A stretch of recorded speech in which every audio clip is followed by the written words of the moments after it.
আজকে আমরা যে গল্পটা বলবো সেটাকে ঠিক ইতিহাস বলা চলে না, বরং এটা ইতিহাসের সবচেয়ে বড় আর সবচেয়ে দুঃসাহসিক একটা কর্পোরেট টেকওভারের গল্প। ভাবুন তো, একটা কোম্পানি শুধু ব্যবসা করতে এসে একটা গোটা দেশের ভাগ্যটাই নিজেদের হাতে নিয়ে নিল। প্রশ্নটা শুনলেই কেমন অবিশ্বাস্য লাগে, তাই না? যে একটা স্টার্টআপ কোম্পানি একটা আস্ত সাম্রাজ্য দখল করে নিল। চলুন এই ব্যাপারটারই গভীরে যায়। কিভাবে মাত্র কয়েকজন বণিকের একটা দল মিলে পুরো উপমহাদেশের উপর নিজেদের শাসন কায়েম করল। এর পেছনের কারণগুলো যদি আমরা একটু দেখি, তাহলেই কিন্তু পুরো ছবিটা পরিষ্কার হয়ে যাবে। ঠিক তাই, মানে ইতিহাসের এত বড় একটা ঘটনা, এর পেছনে কিন্তু কোনো বিশাল সাম্রাজ্য গড়ার স্বপ্ন ছিল না। এর মূলে ছিল একটাই জিনিস, টাকা, মানে অর্থনৈতিক লাভ। আজকের দিনের ভাষায় বলতে গেলে ম্যাক্সিমাম প্রফিট। তো এই যে বিশাল একটা টেকওভারের প্ল্যান, এর জন্য মার্কেট বা বাজারটা কী ছিল, মানে আসল পুরস্কারটা কী ছিল? পুরস্কারটা ছিল ভারতীয় উপমহাদেশ, আর তার মধ্যেও সবচেয়ে লোভনীয় অংশ ছিল আমাদের এই বাংলা, যার সম্পদের কোনো সীমা পরিসীমা ছিল না। একবার দেখুন বাংলার অবস্থাটা তখন কী ছিল। বিশ্বজুড়ে নামকরা মসলিন কাপড়, দারুণ কৃষি ব্যবস্থা, উন্নত সব কুটির শিল্প, সব মিলিয়ে বাংলা ছিল তখনকার পৃথিবীর একটা economic power house.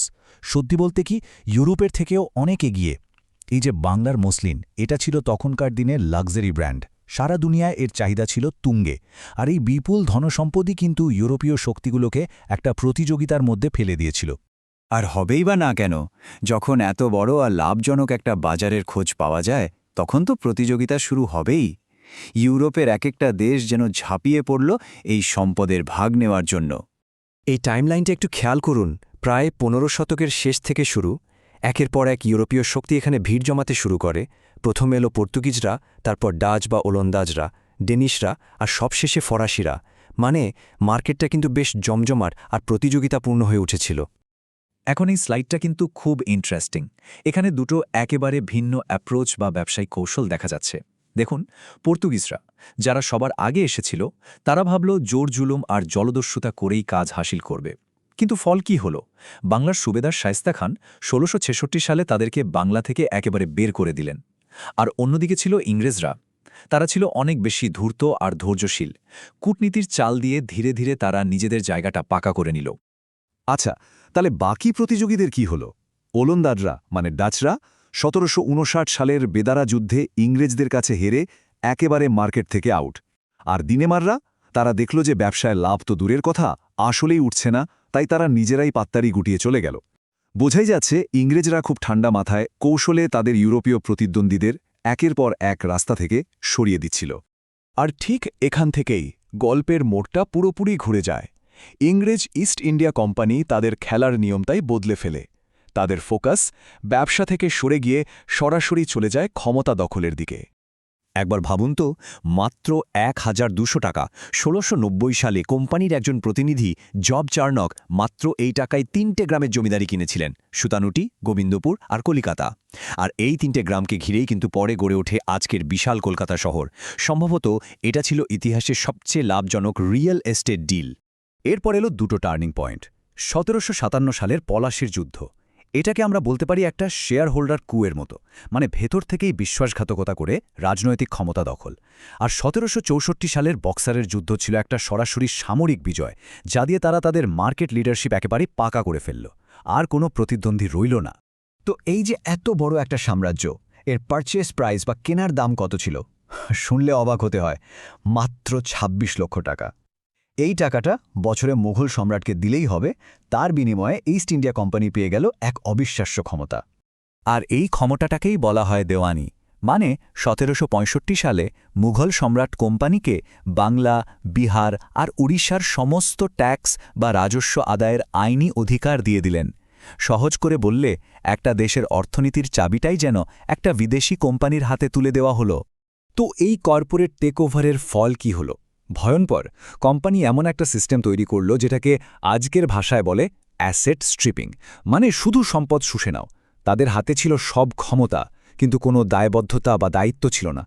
Robert Clive এই সিস্টেমটার নাম দিয়েছিলেন দ্বৈত শাসন। নামটা শুনতে বেশ নিরীহ মনে হলেও এর ভেতরের গঠনটা ছিল একেবারে ভয়ঙ্কর। আর এটা এমন একটা সিস্টেম যেটা তৈরি করা হয়েছিল একটা বিপর্যয়ের জন্য।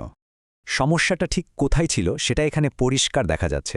দেখুন, টাকা পয়সা আদায় আর সেনাবাহিনী মানে আসল যে ক্ষমতা সেটা রইল কোম্পানির হাতে। আর নবাবের ঘাড়ে কি চাপানো হলো? বিচার, মানুষের ভালোমন্দ দেখা, দেশ চালানো, এই সব কিছুর দায়িত্ব। কিন্তু মজার ব্যাপার হলো এই সব কাজ করার জন্য তার হাতে কোনো টাকাই নেই।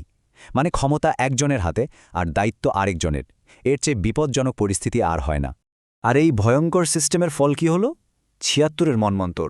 বাংলা ক্যালেন্ডারে তখন ১১৭৬ সাল। কোম্পানির লাগাম ছাড়া শোষণ, তার সাথে খরা, সব মিলিয়ে এমন এক ভয়াবহ দুর্ভিক্ষ হলো যেটাতে বাংলার প্রায় ১/৩ মানুষ, মানে প্রতি ৩ জনের মধ্যে একজন, না খেতে পেয়ে মারা গেল। এই ভয়াবহ দুর্ভিক্ষের পর কোম্পানি একটু নড়ে চড়ে বসল। তারা তাদের বিজনেস মডেল নিয়ে আবার ভাবতে শুরু করল। তারা বুঝল যে এভাবে শুধু লুটপাট করে গেলে তো বেশিদিন সাস্টেইনেবল প্রফিট বা টেকসই মুনাফা হবে না। তাদের এমন একটা পাকা ব্যবস্থা দরকার যেখান থেকে নিয়মিত বছরের পর বছর ধরে সম্পদ শুষে নেওয়া যাবে। তো এরপর বাংলার জমি নিয়ে শুরু হলো কোম্পানির ল্যাবরেটরিতে এক্সপেরিমেন্ট। ওয়ারেন হেস্টিংস প্রথমে আনলেন ৫ বছরের জন্য জমি ইজারা, যেটাকে বলা হয় ৫ শালা বন্দোবস্ত। চলল না।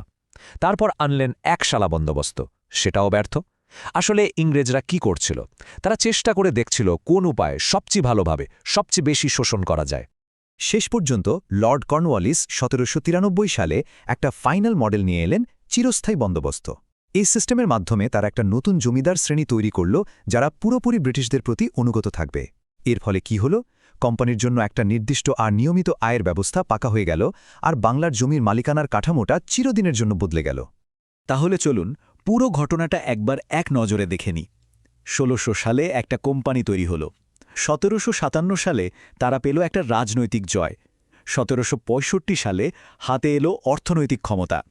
১৭৭০ সালে সেই ক্ষমতার অপব্যবহারে ঘটল এক ভয়াবহ দুর্ভিক্ষ।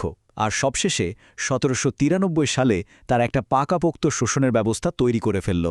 এই কথাটা পুরো ব্যাপারটাকে দারুণভাবে বুঝিয়ে দেয়, তাই না? একবার ভাবুন তো, একটা দেশের অর্থনীতির চাবিটাই একটা বিদেশি স্টার্টআপ কোম্পানির হাতে তুলে দেওয়া হলো কিছু বাৎসরিক টাকার বিনিময়ে।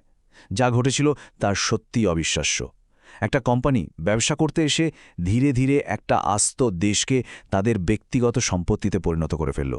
তো শেষে এসেই প্রশ্নটা থেকেই যায়, ক্ষমতা, কূটনীতি আর ব্যবসার স্বার্থ, এই খেলাটা কি কেবলই ইতিহাসের পাতায় সীমাবদ্ধ, নাকি আজকের এই আধুনিক বিশ্বেও এর ছায়া দেখতে পাওয়া যায়, যা আমাদের সবাইকে নতুন করে ভাবতে বাধ্য করে?